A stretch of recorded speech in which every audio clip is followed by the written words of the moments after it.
बाबाजी आजचं आरक्षण सोडत होतं त्याबद्दल काय सांगा? काय ना, प्रभाग 15 मध्ये आज अनुसूचित जातीमध्ये महिलांसाठी राखीव निघालाय।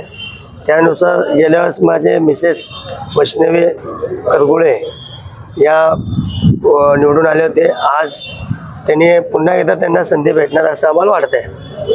तुमचे सामाजिक काम आणि ताईंचं काम भरपूर आहे, आता तुम्हाला टप भरपूर आहे, तर तुमची तयारी कशी असेल? आता तयारीत तर आम्ही पहिल्यापासून जेव्हा निवडून आल्यापासून निवडणुकीचा कालावधी 2022ला संपलं होतं, तरीसुद्धा आम्ही थांबलं नाही। 2026 पण चालूच आहे काम।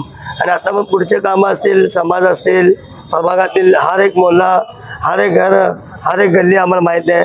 पण लोकांना आम्हाला भरघोस मताने गेल्या वेळेस मी निवडून दिली, यावेळेस तर मला वाटतं दुप्पट पटीने आम्ही निवडून, कारण यावेळेस आमचे आमदार देवेंद्रदादा कोटे आमच्या पाठिंबा असल्यामुळे, स्वतः आमदार असल्यामुळे आम्हाला अधिक बळ मिळणार, यासाठी आम्ही जास्तीत जास्त मताने निवडून याची गवाही देतो। विधानसभेमध्ये आपला समाज टर्निंग पॉईंट ठरला होता, तर यावेळेस काय वाटतंय? यावेळेस मोची समाजचे किमान 6 ते 7 नगरसेवक निवडून येतील, कारण यावेळेस जे विधानसभेला दिसला, आज प्रत्यक्षात नगरसेवक होऊन बी दाखवतील मोची समाजचे। कारण भाजपचे सर्व जिथे जिथे अनुसूचित जाती आमच्या समाजात प्रभाग 13, 15, 16, 17, 22, 5-6 प्रभागात, त्या प्रभागात मोची समाजचे 6-7 नगरसेवक यावेळेस निवडून येतील। 2017च्या महापालिकेच्या निवडणुकीमध्ये काँग्रेस पक्षातून आपण निवडणूक लढली होती, त्यामध्ये तुम्ही बीजेपीमध्ये, भारतीय जनता पार्टीमध्ये प्रवेश केलेला आहे आणि पक्षाकडून तुम्ही लढणार आहेत, काय सांगा?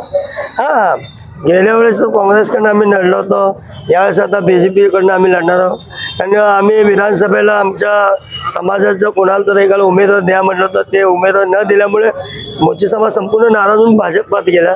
मग त्या दृष्टिकोनाने यावर्षी समोर कोणी का असे नाही, काँग्रेस असू दे किंवा कोणी असू दे, लढत असते, त्या लढतीप्रमाणे आम्ही लढणार आणि जिंकणार हे गवाही देतो। म्हणजे गुलाल यावेळेस पण तुमचाच असेल? 100% आमचं राहणार। म्हणजे काँग्रेसचा एकंदर ते गड आहे म्हणे असं म्हणलं जातं। गड कधी होता? जेव्हा आम्ही होतो तिथं गड होता। आता प्रभाग आमदारच्या वेळेस तुम्ही बघा, त्या गडातनं पूर्ण काँग्रेस भुईसपाट झालाय। जे आहे उमेदवार होते आणि त्या उमेदवाराचं सोडून वार्डात सगळे 3 उमेदवार आणि मी एकटा फक्त भाजपात आल्यामुळे पूर्ण प्रभागामध्ये आम्ही भाजपमय केलं। म्हणजे बाबा बाहेर पडल्यामध्ये फरक पडणार? 100% बाहेर पडणार, आणि एका प्रभागात बाहेर पडल्यामुळे होणार नाही। मोची समाजातला काँग्रेसचा एकही सीट लागणार नाही, एकही सीट लागणार नाही, सगळ्या भाजपची सीट लागणार।